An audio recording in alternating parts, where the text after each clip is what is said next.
No risk it, no biscuit.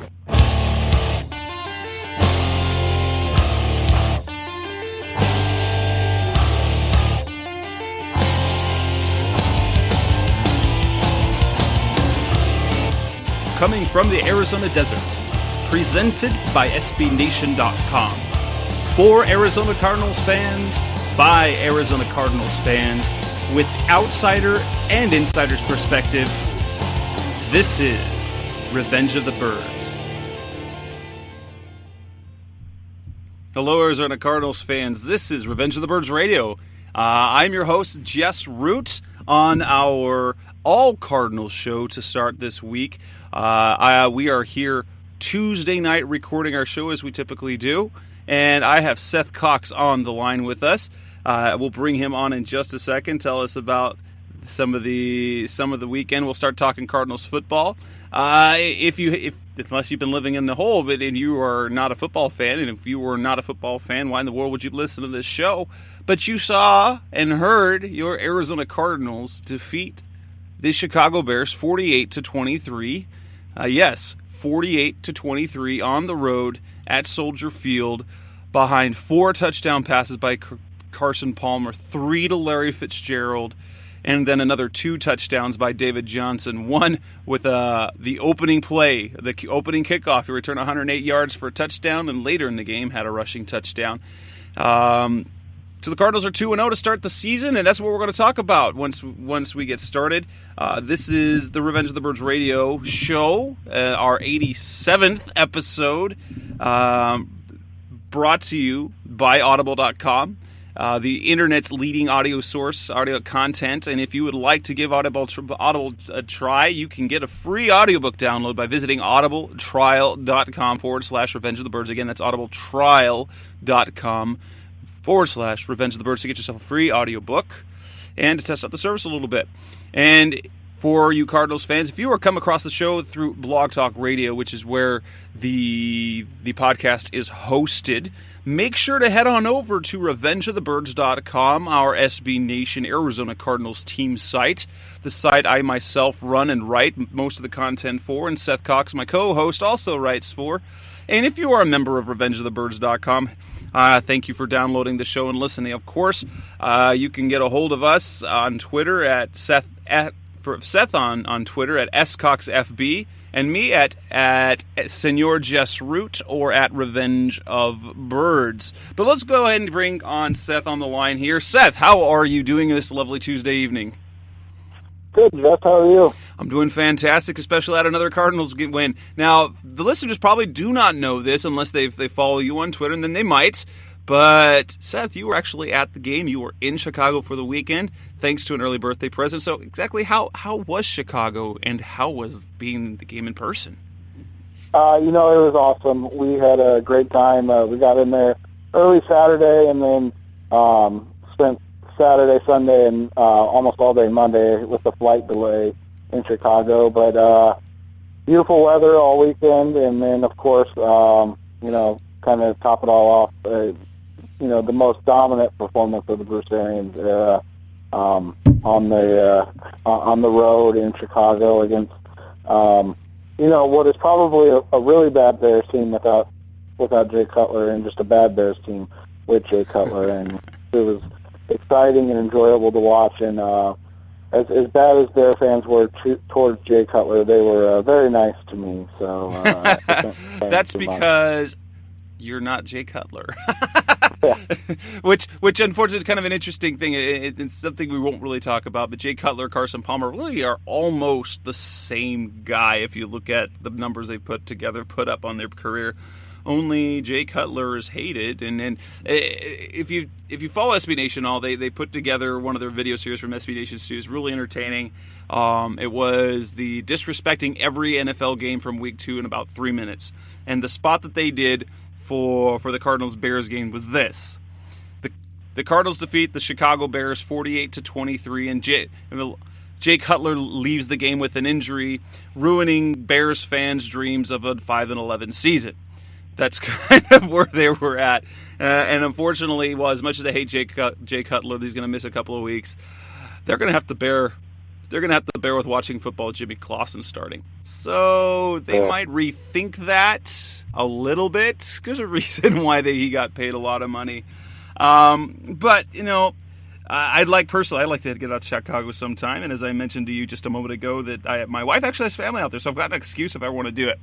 But the Cardinals come away with the 48-23 win. And on this all-Cardinals show, Seth and I, we're going to talk about our takeaways from the game, the good and the bad.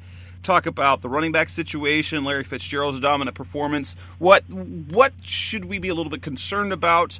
And there were some roster moves made Tuesday. The return of Bobby Massie is official. He's been reinstated. There was a couple roster moves made. We'll talk about what that likely means moving forward, and then what we expect to see versus the 49ers as they come to town for the first division game of the season.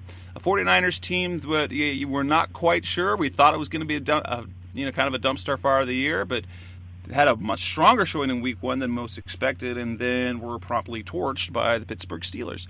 So let's start with the good, of course. Let's always start with the good. What were the main good takeaways that you got from that game?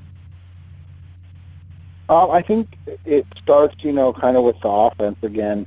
We'll get to what we could see improve later, but I think when you look at the offense and just it's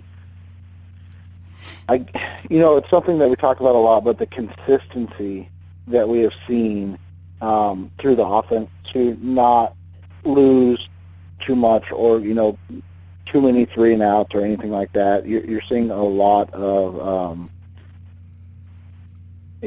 consistency and ability to sustain and extend drives as opposed to getting the 3 and outs or 5 and outs or 6 and outs, and then all of a sudden they run 10 plays and get no first downs, and then oh wait, here's 3 plays and a touchdown drive. It's a little more consistent and a little more. You don't want to say methodical because that makes it sound bad, but it's more of a sustainable game plan. It seems like something that they can do consistently and win. So it starts there for me.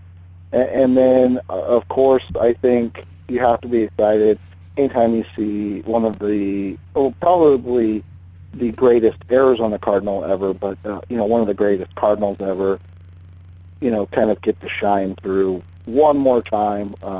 Obviously, it's not, the end or anything like that, but just to be the best receiver on a Sunday full of guys that put up really good numbers in receiving yards and stats.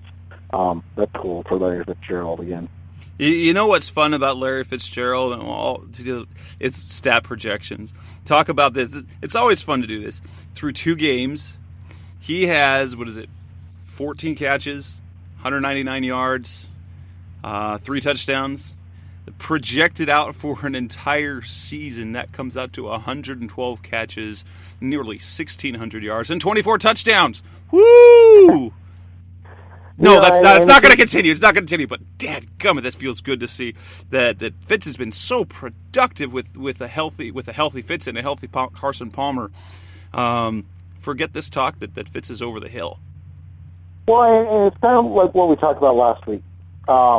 When it comes down to it, I think John Brown's probably their best receiver, and maybe not best being the right term, because that kind of takes away from what Fitz has done.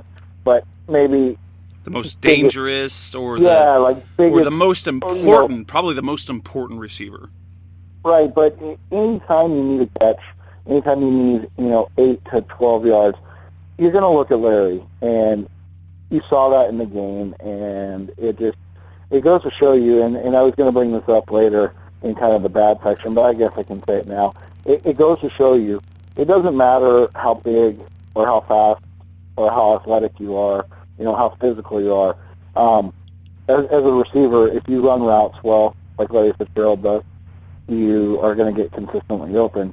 And if you can't run routes well, you're Michael Floyd, and that's kind of where it's at right now. And and it's not a shot at Michael Floyd, but it goes to show you. It sure sounded like it, though. It's a shot at the idea that we're always expecting Floyd to break out because he's so big, he's so fast, he's so strong and physical, but he doesn't win in his routes consistently. Whereas, again, look at Larry. What does he do? He goes out on the field. He's probably the slowest receiver on the field for the Cardinals that day. And it really doesn't matter, because he understands the nuances of the game and how to get open and win in routes as opposed to win when the ball's in the air. He doesn't have the ability to consistently do that like he did, when he took over that playoff drive to the Super Bowl and was kind of just putting up numbers that no wide receiver ever had. But now all of a sudden, he can still consistently gain separation, even though he's probably closer to a 4.6, 4.7 guy now.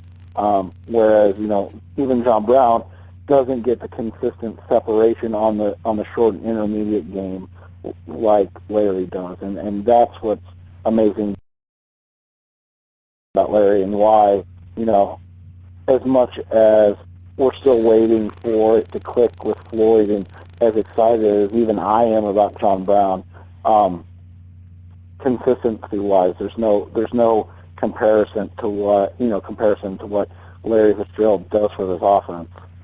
And I'm really excited so far with what the Cardinals offense has been able to do. Now, granted, it is apparently against a pair of just atrocious defenses, but they've put 4 offensive touchdowns on the board in Week 1, 5 offensive touchdowns in Week 2. Yes, they scored 7 touchdowns. One was a return, one was an interception return. So special teams scored once, defense scored once, but still 5 touchdowns. I don't know. This offense doesn't have the same buzz, I think, as I remember when Kurt Warner did, because Kurt Warner, felt like high flying. Okay, they're going to move up and down the field and score. This team it feels different. But we've never seen an offense quite as prolific here in Arizona yet. And as you've statistically broken down, Bruce Arians has never had an offense like this before. Bruce Arians' offense has been pretty middle of the road, and where they are successful is in the big plays. Otherwise, they're not particularly special. But the Cardinals are kind of doing it all right now. They rushed again for over 100 yards. It wasn't a pretty 100 yards this time. It was a very methodical 100-plus yards. They didn't even get a lot of offensive yardage overall. And they were outgained by the Bears. So the second week in a row, they were outgained by their opponent, but they still handily won. But this offense is really, in terms of production, it is so efficient this year. Yeah, it really is, and that's something that we really haven't seen from any Arians offense. And I think it's just when you go back and you kind of look through his numbers and stuff, the first couple years in Pittsburgh, he was still really heavily running the whiz offense, where it was more of a 50-50 pass run. I think it was like 52-48. In terms of runs over passes, and then the next year it went 55-45 pass run, and then that's when he kind of lost favor in Pittsburgh with the fan base and even the ownership, when I think it was the year after they won the Super Bowl, they kind of just got away from what Pittsburgh did, which was, run the ball and that ground and pound, and he started having Ben Roethlisberger dropped back 40-plus times a game, and then all of a sudden Ben could never stay healthy because he was getting hit all the time. And, I think now you look at it, and you've got year 3 of Carson Palmer. You've got an offensive line that Bruce Arians has never had the ability, or never had the fortune to coach before. And now, you're seeing the results. And plus you add the weapons, and, like we talked about before. Probably one of the better receiving units in the NFL. Then you add in the steady, 3.5 to 4.5 yards per carry of Chris Johnson, and the big play ability of David Johnson, and all of a sudden, you've got 4 consistent performers, and then you've got a Michael Floyd Darren Fells, who can be, ancillary pieces that can perform in big roles when they're called upon. We saw Darren Fells last week.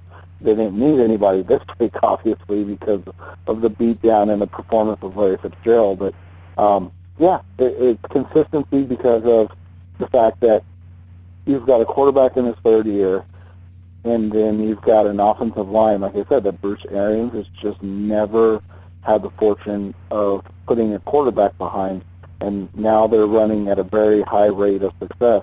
And I think it was Blake Murphy on Twitter who pointed it out as well.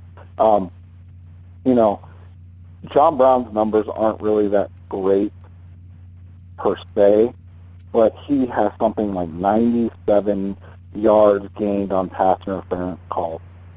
That's a real thing too. That's they don't show up in the stats, but they're not going to always be PI because they're going to stop penalizing in them, and those will turn into big plays.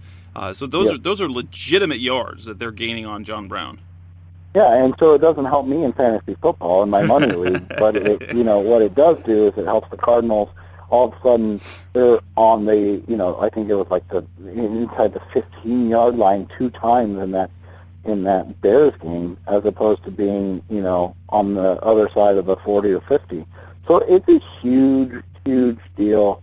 And like I said, just the consistency that they've had and the different guys. Jerron Brown even, he showed up in this game. He was kind of what we expected Michael Floyd to be, and Floyd's still coming back from an injury too, so I don't want to, negate that at all.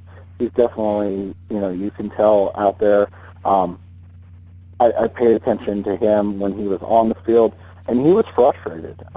He was frustrated that Carson really wasn't looking his way, and he's not going to say anything. He's not going to, do anything. He's just going to continue to work hard. But you could see that he was, visibly frustrated with the fact that he felt like he had some opportunities and was open, and Carson was going the opposite direction. But to be fair, it worked, so it's not like it should even matter. Right. Another thing to look at offensively is the play of the running backs, and you in particular brought this point to the table a week ago, that taking Andre Ellington was out, so Chris Johnson got the start, and what he ended up was almost exactly your stat line that you thought that he would have, and was exactly what the Cardinals needed. 20 carries for 72 yards, 3.7 yards a carry. It's not spectacular by any means. It's not special at all. But there was, and I wanted to look through. So I went through the game plays, and I noticed something. Of those 20 carries, 1 negative play. 1. Now he didn't. I don't think he gained any. It was very Edgerrin James-like. If you think back to the Edgerrin James days when he was an Arizona Cardinal, he was he almost. He was fairly close to the franchise record for rushing yards in a season and didn't have a single run of over 17 yards. Chris Johnson, he had 1 negative play, but then everything else was between 1 and 9 yards, I think. But that, as unimpressive as that is almost exactly like you said. What the Cardinals need with their running game is to get rid of those negative plays. Andre Ellington gets hit with many negative plays. David Johnson is the type of player who will get hit with negative plays. Chris Johnson finishes plays much better than you would suspect, so he always manages to gain something at least. Yeah, it's been really impressive, and it was something that you and I talked about, obviously, last week, in that you watch him run and you go, God, this is garbage. But then you look up and all of a sudden, like you said, he's right around that 4 yards per carry average, and he's really keeping the offense on time. And for people that don't understand what I mean is, you have, as an offensive play caller, you have play calls in mind. So if you have, 1st and 10, you have, first down, you have a set of play calls. Obviously, if it's 1st and 20, it's a little different than if you're running 1st and 10 or less. And if you're in second and, average situations, that allows you to do different things. Whereas if you're in second and long, you probably don't want to try to run the ball up the middle again on, 2nd and 10, 2nd and 9. And so then all of a sudden you have to go to your, third down and long type of plays on second down. And so that's what it's about of keeping the offense on schedule. Is it opens up the playbook even more, because then all of a sudden, when you're running a powered, through the left side behind Ted Larson and Jared Valdir, and you gain 4 yards, then all of a sudden, if you run power through the right side behind John Cooper and Earl Watford, all of a sudden you're at 3rd and 2, and then you have a world of possibilities that you can open up. Whereas if you're, like I said, 2nd and 9, well, you're probably not going to want to run power again. So maybe you'll run the ball still, but it's going to be an outside run, try to get Andre Ellington to the edge and see if you can get into some space. So just keeping the offense on time allows the offense to flow at a better rate and use the just enormous amount of weapons they have more consistently and evenly distribute the ball throughout, which I guarantee you nobody wants to believe this, but it's already happening in Seattle. We saw it happen here in Arizona. For those of you that don't know, football players get paid for what they do on the field. And when they're not getting the ball, that means that they're not going to get paid as much. So these guys, not everybody's Larry Fitzgerald, who's gotten over $100 million of, guaranteed money in his contractual NFL life. Guys like Michael Floyd, John Brown, Jerron Brown, they want the ball in their hands because that's the only way that they're going to get that next big contract and be able to, get paid going forward. And so maybe it'll become an issue. I don't think it will this year, but it's just something that, when you have all those options, it does lend itself to the ability that maybe down the road somebody's going to get their feelings hurt. And as long as the Cardinals are winning, it won't really be an issue, because if there's one thing players like every bit as much as the number so they can get paid, it's winning. That's what they're taught from the time they're young. Winning, you're sacrificed for the team, and if the team is winning, it's easy to sacrifice. But if the team isn't doing so good, then the sacrifices don't tend to make sense.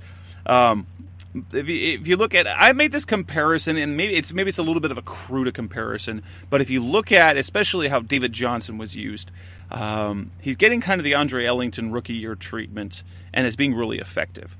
You have Chris Johnson, who's basically being Rashard Mendenhall. And when I first did that, Brian Geberman, a huge Jets fan, even not a Chris Johnson, but I said, "Oh, that's such a slight." But I did not mean that at all as an insult, because the running game was effective, and especially when it came to Ellington, he became a very dynamic, big play player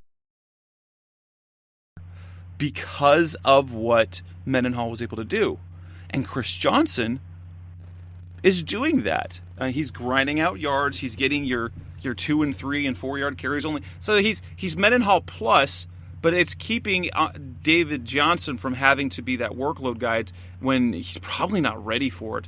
So he got the touchdown. We haven't even talked about David Johnson yet and his return of his play, but he had the kickoff return for a touchdown, and then he touches the ball, carries the ball 8 more times for 42 yards. But if you look at how those yards came about, there were 3 carries of more than 10 yards each. So he had 3 carries for what it was, nearly 40 of those yards, and 5 carries for about another 5 yards. Exactly what Andre Ellington did his first year. And the more he touched the ball, the less effective or less efficient he became. And we know last year a lot of that was because of injuries. But even when we saw it in week 1 with Ellington, he wasn't a, It was the big plays that made up for the negative plays, and David Johnson's hit and miss so far, but Chris Johnson seems to be exactly what the doctor ordered for this team. Well, and if you look at it, the distribution of runs and effectiveness in yards, it's kind of what we still wonder and we still don't know about David Johnson.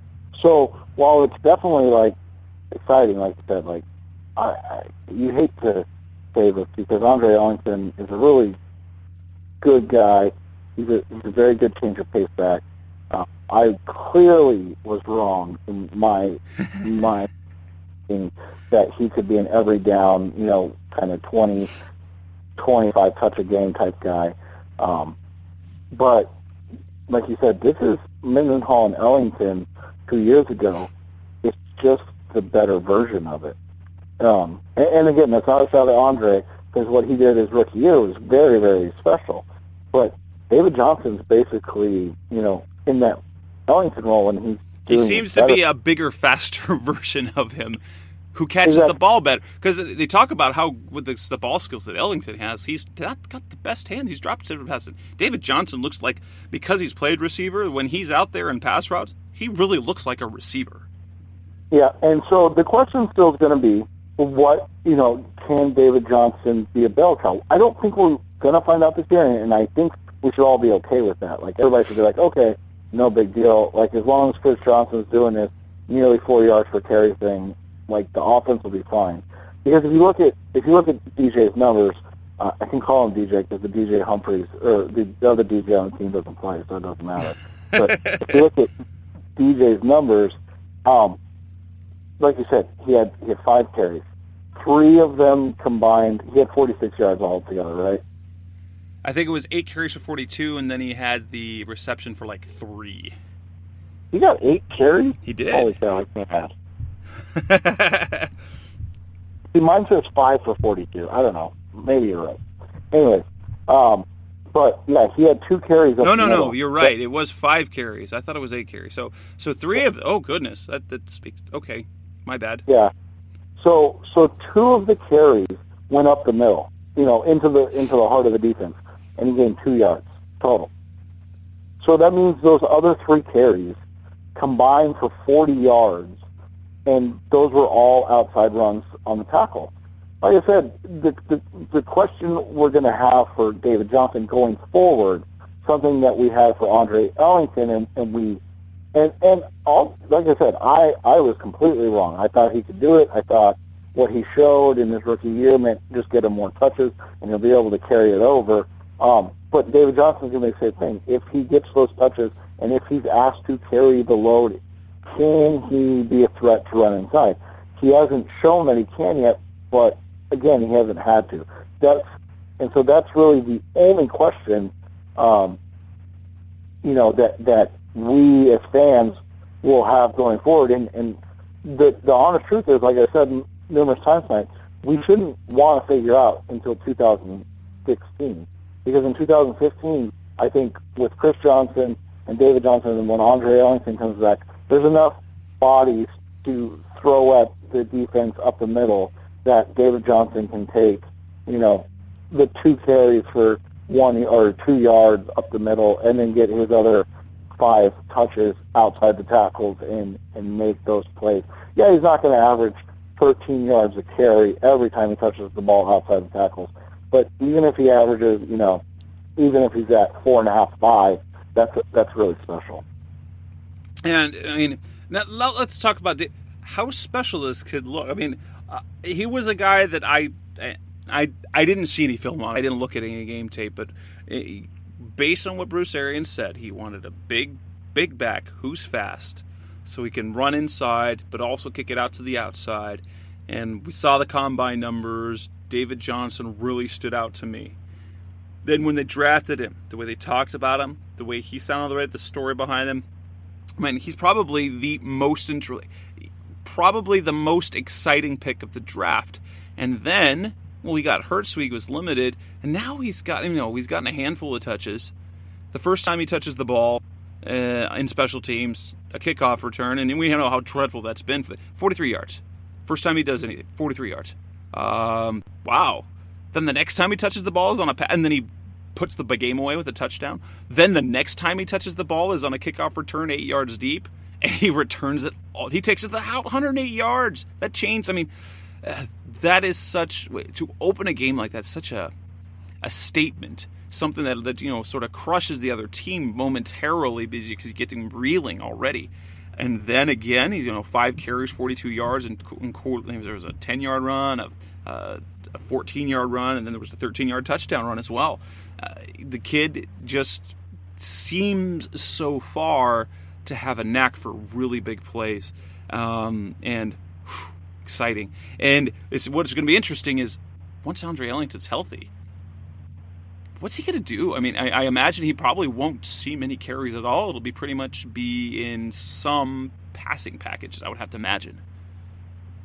Yeah, I mean, honestly, like, that's what we've talked about before, in fact, there's really no need to, like, if he doesn't come back this week and you run out and you get a similar game, you end up with 20 carries for, 75 plus yards, and you end up with 5 to 10 carries for 30 plus yards from David Johnson, and what more do you need from a running game? You have two backs getting just say 25 rushes like he did, and would they have combined 114 yards on 25 carries? That's really good. Like, you don't need much more. And so especially it's because it's still a passing offense for the Cardinals. It still will be, because you've got Carson Palmer, you've got these receivers, so it's still going to be passing offense. And so if you're rushing the ball 25 to 35 times and you're getting 120, I mean, that's fantastic. Yeah, all you're doing then is you're easing the burden of the passing game, which is something that they haven't been able to do in the Bruce Arians era. And so now all of a sudden, you've got offensive linemen blocking well. So now, as we'll get to shortly, but you've got an offensive lineman back, and you've got another one that's coming back, and yet you're running the ball extremely well. What do you do? Like, there's a school of thought along offensive line play that continuity and feel for each other in chemistry is as important, if not more, than the names on the back of the jerseys. And all of a sudden, Ted Larson and Lyle Findeline are the same guys that have been pretty much, They were garbage last year. We hated garbage. them. Yeah. They were the Jay Cutlers of the Arizona Cardinals, and now all of a sudden they're part of a running game that's averaging over 4 yards per carry. Like, it's amazing what a year transformation does, and then, what happens from there. You'll just have to, wait and see what they do. But I think it's definitely going to be an interesting conversation, because as much as fans want to go, well, you just put Ayupati back in, like, well, how do you change the chemistry that's been so effective and given the Cardinals the best running game probably since they moved to Arizona? Like, that's a hard question. Luckily, Ayupati happens to be a dynamic run blocker. Yeah. Well, but the other question is, they haven't given up a sack yet, right? So, I don't know. Like, I just think it's a fun conversation that we're going to have. Like, it's a nice change of pace from, oh, God, when is Ayupati getting back? Because Ted Larson sucks. When do you get this guy out of it? Like, isn't that just, like, such a nice change of pace for a conversation for Cardinal fans? Is, wow, our offensive line hasn't given up a sack in 2 games, and we've gained over, 100 or 250 yards rushing in 2 games? Like, why? Like, let's just not mess with it right now. It's working. Wait till it doesn't work. Let's move to the other side of the ball defensively. Some things to be happy about, some things not to be super thrilled about. I mean, there were some definite negatives in the game, but when basically the turning point became that interception, which was a huge play, and then, of course, Cutler leaving. It really turned things around. However, if you look at what Jay Cutler was doing early on, his only incomplete pass of that game was that interception. The only one. 8 of 9 for 120 yards. He had the touchdown to Bellamy. There was the miscommunication there. They gave up over 100 yards rushing, which is a little bit of a bummer, but you have to take into consideration the Bears were running a little bit of read option, and so Cutler ended up scrambling 3 carries for 24 yards. And Bruce Arians even said after the fact, like, all right, if Jay Cutler wants to run, go ahead, because he's going to eventually get hurt. They kept Matt Forte. They only gave him the ball 15 times, 61 yards, but the screen game didn't kill them. So, I mean, there was... In the end, Forte ended up with just over 100 yards in total yards, of total offense between rushing game, the running game, and his 4 catches for 44 yards. But he didn't become a difference maker for them. The Cardinals just didn't look good defensively to start the game. And then, whether that was the start to being on the road with the early time start, things like that, because we saw them struggle as a team in their road games a little bit in the preseason. And it's like they had to get some tread going. And then once they got the tread set, it worked. And then it was even worse. They got a couple of sacks, so you got guys with sacks, including Josh Morrow, who looked really good. You had Kareem Martin and Marcus Golden both get to the quarterback, so that's a little bit of something to celebrate there. But what did you see defensively, good, bad, indifferent, that you saw against the Bears that maybe you didn't see during the Saints, or that might raise some concerns? Obviously, the biggest concern is still the pass defense. Until the interception, and that really not negated, but that kind of made everything after that invalid. Jay Cutler was just dismantling the Cardinals, and that's after the week before. They gave up a ton of yards to the New Orleans Saints, and then we all kind of say the same thing. It's the Saints. They get a ton of yards, but then they just got their butts kicked by the Tampa Bay Bucks, right? And so then all of a sudden it's like, well, maybe it's not the New Orleans Saints anymore. Maybe they're just not very good.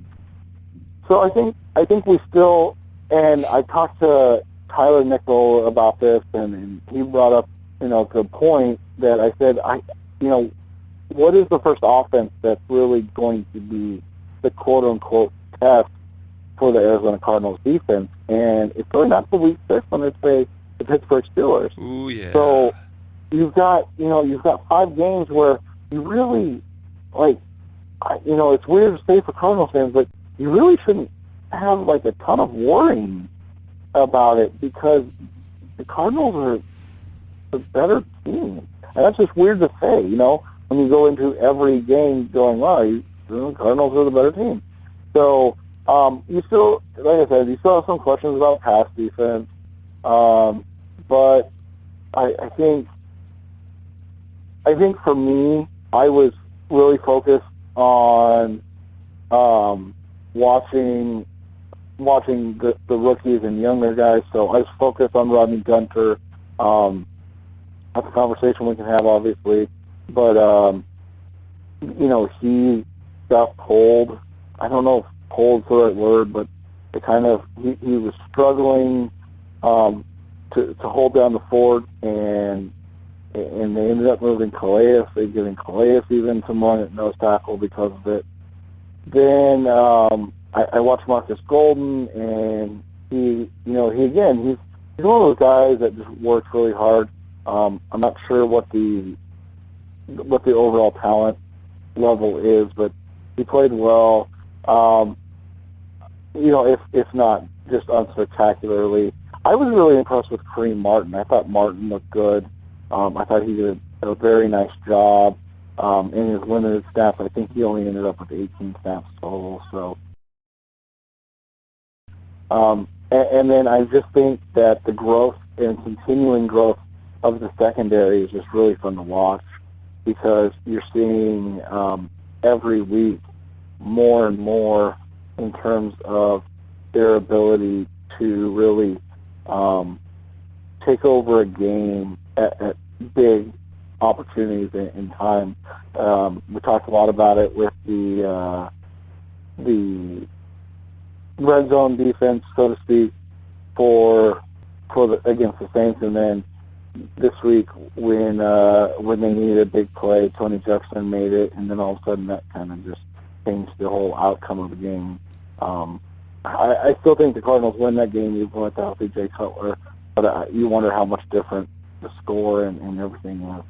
So, overall, I was watching. I was really focused on the edge guys because I wanted to see something from them. And I thought, for me, Morrow and Martin were actually the best edge players overall. I wasn't impressed with Alex Okafor or Marcus Golden for the most part in those games. But that's not a bad thing because they were both, like I said, consistent. Not dynamic in any way, but consistent. And honestly, after the last couple of years, they needed that consistency. And Alex Okafor is giving it to him, and Marcus Golden, when he's in, he's not a liability against the run. And, he does he does offer some pass rush ability. I don't think either of them are guys that you're going to, break the bank for when free agency comes calling, but they are guys that you want on your team, and that you can build around. I think you could see Marcus Golden ending up being in the, Pernell McPhee type of realm, where he's an 8-stat guy because of his effort, strength, and leverage. And so, I really focused on that on Sunday, and I was impressed with that. Let's move to something else a little past the game, because obviously moving into this week, we've got the first division game, but it's a home game for the Cardinals. But there were some roster moves made. If you already saw it on Twitter, on RevengeOfTheBirds.com, that Bobby Massie, who served his 2-game suspension connected to his DUI arrest back near the Super Bowl, he was reinstated, which means a roster move had to be made. And it wasn't, as we thought would be the most logical thing to do, and in some ways, it wasn't Bradley Sowell. Instead, the Cardinals cut Kerwynn Williams, whom they elevated from the practice squad just last Friday. And so that leaves the Cardinals with, right now, 3 healthy running backs, and that's it, and 10 offensive linemen. I guess it makes sense. They don't trust. What this says first and foremost to me is that they don't trust DJ Humphries to be their swing tackle should anything happen, and that they need Bradley Sowell. That said, do they really plan on going? Do they trust David? I guess maybe it's this. They trust David Johnson now enough that they're just going to go with the 3, like Arians said that they were going to do originally, but still called up Williams. Because I expect Williams to line up back on the practice squad, and they brought another running back in, so they have enough running backs there for practice, and maybe there'll be a case where they elevate someone again, but then you still have to cut somebody. That's an interesting question for me. What I personally would have rather seen Sowell go, but then again, we've talked about it a million times that he is Bruce Arians' guy. Yeah, and I think that just kind of, again, reigns supreme on the, it goes to show you that the false idea that Bruce Arians loves rookies and plays them is just wrong. And I think it, you hit it on the head. They don't trust DJ Humphries, and like I said last week or 2 weeks ago, I think they're basically giving him the Logan Thomas, redshirt treatment. Like, we're not even going to have you active on game days, but like, have fun sitting on the bench, learn to be a pro, learn all the nuances of it, and then we'll see what you can do in 2016. And it might be something that happens later in the year, because, the old adage where you prepare, and Bruce Arians has spoken against this, but kind of the old way of thinking a traditional way of thinking with rookies is, get them ready for November. What is November? That happens to be the second half of the season. That way they have half a season under their belt, and we've seen that in some ways from how they do with some of the rookies. And I wouldn't be surprised to see that with DJ, where if they have to make a roster move down the line, DJ's showing it up in practice, then they let Sowell go then. But with 10 offensive linemen, it's an interesting way to go. The more interesting question is this. The Cardinals haven't at least publicly stated which way they're going to go for the starting lineup. Is it going to be Massie? Is it going to be Watford? Bruce Arians talked about, how Watford has given up too many hits to the quarterback. In fact, I think Pro Football Focus in 2 games, he's given up 9 pressures and 3 hits. No sacks given up, as no one's given up any sacks. But, it's not great in terms of his pass protection. However, he does really well in the run game. Steve Keim said that he's earned the right, said in his words that Watford has earned the right to be on the field. And then it's come up, and this is what I'm suspecting, on Sirius XM NFL radio. Bruce Arians said to Alex Marvez that they hadn't made a decision yet of whether Massie's going to start at right tackle, and I wonder if they're going to give them both a look in practice first, or at least to see where Massie is at mentally, because he hasn't been with the team, hasn't been practicing. But he said if Massie starts, he'll be on a short leash with Watford having done well, which is interesting because Arians himself said on the radio how when they make the decision, that's it, and then they're moving forward. So that tells me one of two things. One, Watford's going to be the guy. Or two, they just don't want to give Massie that public support yet. Because when I say that if he does, he'll be on a short leash, tells me, okay, would it be Massie? I thought initially that would definitely be Massie, but then I remember the quote from Monday saying they're going to make a decision, they're not looking back. Yeah, and it's interesting because, as you said, like, when you track what Watford has done, and we hit on it last week, he had some issues in the past game, and when it's all said and done for the Arizona Cardinals this year, as much as you and I are enjoying this, brief revival of the run game, Carson Palmer still the engine that drives this thing, and God forbid anything happen to him. So, if Watford is struggling, and we talked about it last week, he gave up 2 hits on the first 2 throws, I think it was, and he settled in a little bit after that, but he still had some issues. And then this week, Pernell McPhee kind of gave him his lunch a couple times, and that, Pernell McPhee's a good player. There's a reason the Arizona Cardinals were very intrigued by him in free agency, and I think they offered him something like 8-32, or not 8-32, excuse me, 4 for 32, and I think the Bears ended up at like 4 for 40 or something crazy like that, because they're the Bears, and they offer money to guys like that, and and that's what ended up happening, I think, and I could be wrong about that, but I think it was something like that, and that's where it all ended up. And now you have, you have the question is Massie really that much better, or can Watford kind of pick it up and be the guy? And like I said, I think if Watford's the guy, it's not just for 15. I think it's going to be for 16 too, and it's going to have to be DJ Humphries growing and being able to beat him out. So that's my take on it. I think they'd like Watford to be the guy still, but they know that Massie, in terms of pass protection, is better. He's not perfect, as we said last year. He's definitely not perfect, but no. Even on his numbers, on the pressure numbers, they weren't great. At least if you looked at a first part of the season, they were markedly better, aside from the sack parts. And in general pressures, it was markedly better than Watford has been in these first 2 games.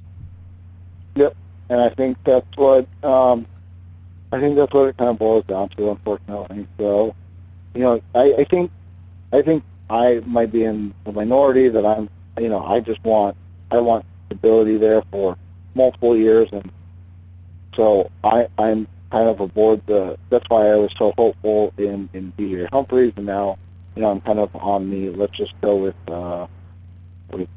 Watford train. But I understand, like, you got to keep this guy healthy, and if you're not comfortable, if their numbers are as bad as Bruce Arians is kind of making them sound like, then yeah, I think you definitely have to.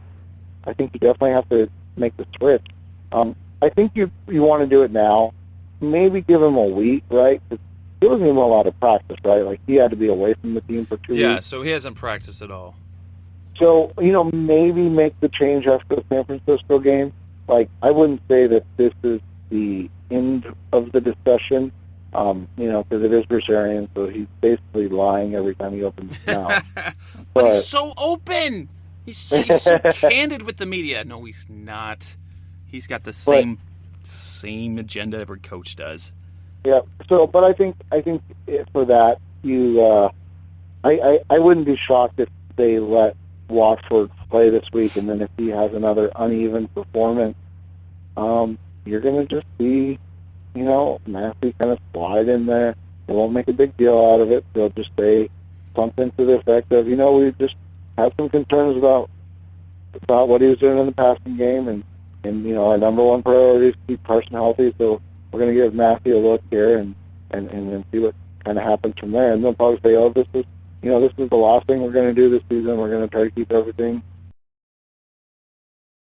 at the right tackle the same now, and then, if in 2 or 3 weeks Massie's worse, it might go back to Watford. Who knows? So, but, I wouldn't be shocked if nothing happened this week, and then in week 2, week 4, I forgot where Massie's at. I was going by the Massie game played. In week 4, if they're like, okay, let's make this change now, because, we can't have Carson getting hit 3 times a game from the right side, every game. And if we look ahead to the San Francisco 49ers, what are you looking forward to? For me, I want to see them continue to have success throwing the ball. You look at what Pittsburgh did. Now, granted, Pittsburgh does have as we found, that we've seen over the past couple of years, now that Todd Haley and Ben Roethlisberger have sort of, made peace with one another, they are really, really good in the passing game. But San Francisco looked atrocious, and their pass defense has been atrocious. And guess what? The Cardinals have been doing well, throwing the ball well. Carson Palmer, as we've seen, I don't know if Carson Palmer's played better in his career than he is right now. So we've got the weapons there. Maybe they'll be success, but I want to see them throw the ball with the same success. I want to see Carson Palmer playing at the same level this weekend as he has the first 2 weeks. Yeah, and I agree with that. I think I talked to one of my buddies this, and this is what's fun about expectations and in football and all that stuff. I expect the Cardinals to win this game. I don't want to say fairly easily because it's still the NFL, but I expect the Cardinals to win this game. And in that, I think I'm going to be really disappointed if they don't, right? Because yes. Well, if you're looking at it from a big picture standpoint, if we're talking about them as a potential division winner, then the one thing they cannot do is lose division home games. They can't do it. So if we expect them to be contenders in the division, at minimum, they have to win at home in their division games. So they have to win. They have to beat the 49ers. There's really no way around that. And if they don't, then we've got to kind of scratch our heads as to, wait, what? Yeah, and so I think this week, like you said, I think you want to see the continuation of the offense being basically dominant, right? I mean, I think that's fair. And then I think you want to see the defense treat Kaepernick like he's Jimmy Clausen.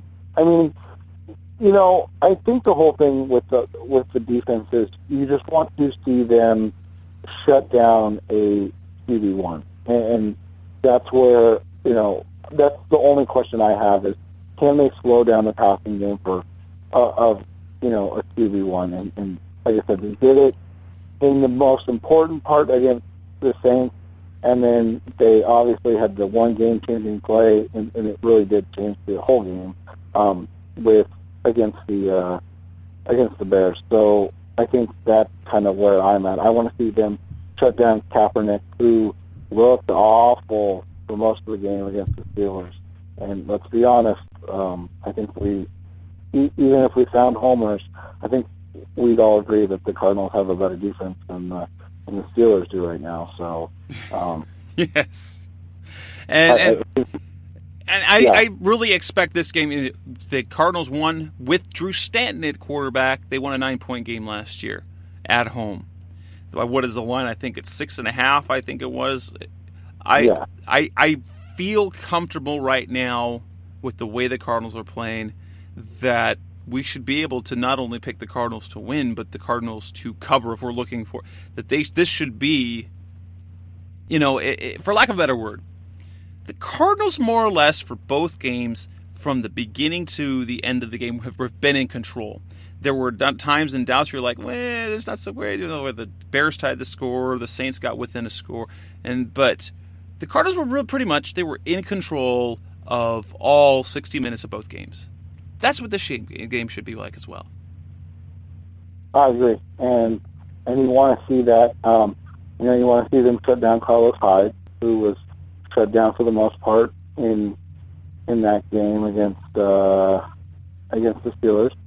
And like I said, you want to see them contain Michael Vick. Goodness gracious, you want to see them contain Colin Kaepernick and really just be the team that we all are expecting them to be at this point. So that's how I look at it right now. Like, I expect this team to win games now. Like, this isn't even last year where you're like, okay, well, let's see what happens with Drew Stanton and everything.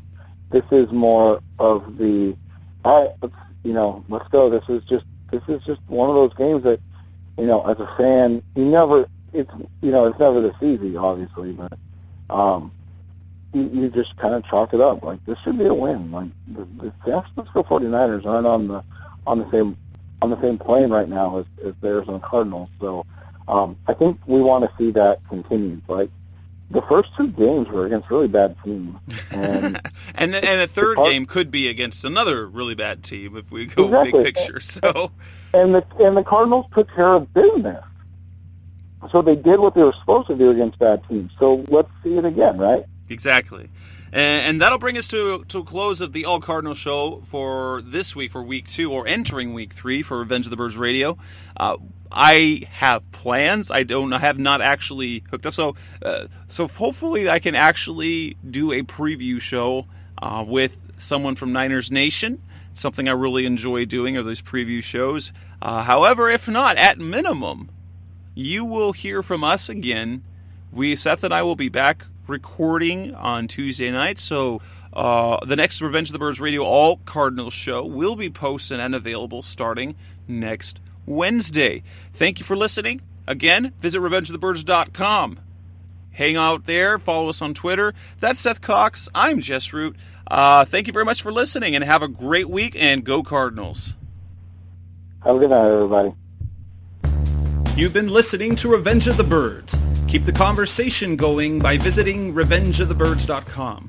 Follow us on Twitter at Revenge of Birds. You can also find us on iTunes at facebook.com/Revenge of the Birds.